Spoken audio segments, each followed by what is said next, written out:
Et ce matin, c'est Walter qui est avec nous. Bonjour Walter, comment ça va bien? Ça va bien, et vous-même? Bonjour Cécile, bonjour à tous. Écoutez, on est très ça va bien, je vais avec votre autorisation parler un petit peu culture. Je vais essayer d'élever le niveau culturel de en un mot, niveau. Ça fera du bien. La semaine dernière, Cécile, à mon humble niveau, je le précise, je disais que les Français s'intéressaient parfois davantage à ce qui se passe aux États-Unis. Eh ben, si j'en crois les chaînes d'information en continu, toute la France, là, hier, était aux aguets pour suivre l'investiture de Joe Biden. On n'est pas directement concerné, mais on est manifestement fasciné. Hein. On est comme des eunuques à une partouze, parce que je peux vous dire que c'est pas demain la veille que les mecs en Pennsylvanie, ils se lèveront à 6h du matin pour regarder les conférences de presse de Jean Castex. Oui. Hein, enfin, je dis Pennsylvanie, mais c'est un exemple. Oui, bien sûr. Delaware, par exemple. Hein, c'est bien Delaware, vous trouvez pas? On dirait une insulte de chez moi. Et rentre chez toi, espèce de Delaware. Je ne sais pas pourquoi. Petite parenthèse culture. Pennsylvanie, ça veut dire la forêt de Penn. Il y avait un type qui s'appelait Penn, et puis il était dans la forêt. Silva signifie forêt en latin. Il n'y a pas de vanne, hein, mais je trouve ça intéressant. Oui, voilà. Bon, c'est comme le nom de Los Angeles. La ville de Los Angeles, vous savez pourquoi elle s'appelle comme ça? Non. C'est parce que l'urbaniste, en fait, le maire a reçu 2 plans d'urbanisme. Au départ, il avait le choix pour construire la ville. Un plan avec une structure carrée, vous savez, habituée, bien quadrillée, et plutôt en losange. Et il a choisi la structure carrée en disant carré, je prends, losange, je laisse. Voilà. J'ai pas regardé l'investiture de Joe Biden parce que les commentaires allaient m'énerver. Voilà. Oui. Je veux dire, la première chose que j'ai entendue en allumant ma télé, c'est oui, beaucoup d'Américains sont ravis que Trump soit parti car il était xénophobe et misogyne.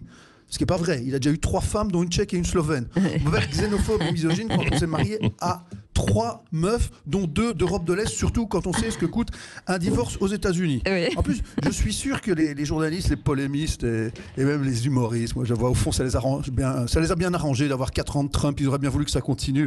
Ils auraient bien même avoir un peu de rap, mais personne n'ose le dire. Je veux dire, un mec qui dit ouais, j'aurais bien voulu que Trump soit réélu, soit il est viré, soit il bosse à valeur actuelle. Parce que quand même, Trump, c'était une mine d'or. Hein, t'es en manque d'inspiration, petite allusion à sa couleur, sa coiffure, et c'est reparti. Et là, il va falloir faire des blagues sur Joe Biden. Ça va être compliqué. Ouais. Parce que Biden, c'est le mec normal qui est là par hasard, parce qu'il fallait quelqu'un de normal. C'est le président normal, c'est le François Hollande du Delaware. Et de toute façon, les anti-Trump, ils étaient tellement anti-Trump que tu mettais en face de lui une aubergine avec un chapeau, ils votaient pour l'aubergine, voire pour le chapeau. Et Biden, franchement, pendant l'investiture, on aurait pu mettre n'importe quel type du même âge avec des dents en céramique, personne n'aurait vu la différence. Hein, je dis ça parce que, je sais pas si vous avez vu, mais Biden, on dirait le mec qui fait de la pub de la colle pour dentier. Vous voyez, où il y a un type qui mord dans une pomme en disant « Avec ce terre à dents, je crois que la vie a plein de dents. » Encore que Joe Biden croquait la vie. Honnêtement, il n'a pas l'air antipathique, mais il n'a pas toujours l'air très alerte. Il est essoufflé, il a du mal à marcher. S'il y a un conseil à donner aux Américains, c'est ne vous attachez pas trop. Non, mais non. Symptômes du Covid sans avoir le Covid. C'est pas bon signe. C'est pas bon signe. D'ailleurs, à cause du Covid, il n'y avait pas de foule pour cette investiture. Même le président sortant n'était pas là. Bon, le gars est un peu mauvais perdant. Hein. Tu veux passer une mauvaise soirée, tu joues avec Trump au Monopoly. Bref, pas grand monde. Pas grand monde avait envie de venir, sauf quelques officiels, des ambassadeurs, par exemple, de pays à faible budget. Eux, ils sont contents.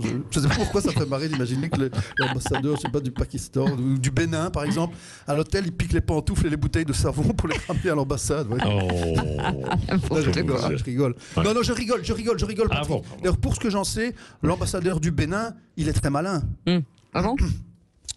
Voilà, j'ai pas de chute. Hein, j'espère que vous avez compris le jeu de mots. Je répète, l'ambassadeur du Bénin, il est malin. Et je vous ai livré toutes mes infos culturelles du jour. Et du coup, je vais vous laisser là-dessus, car comme disait le regretté Pierre Desproges, la culture, c'est comme un parachute. Quand on n'en a pas, on s'écrase. Bonne semaine. Merci beaucoup, Walter. Merci beaucoup.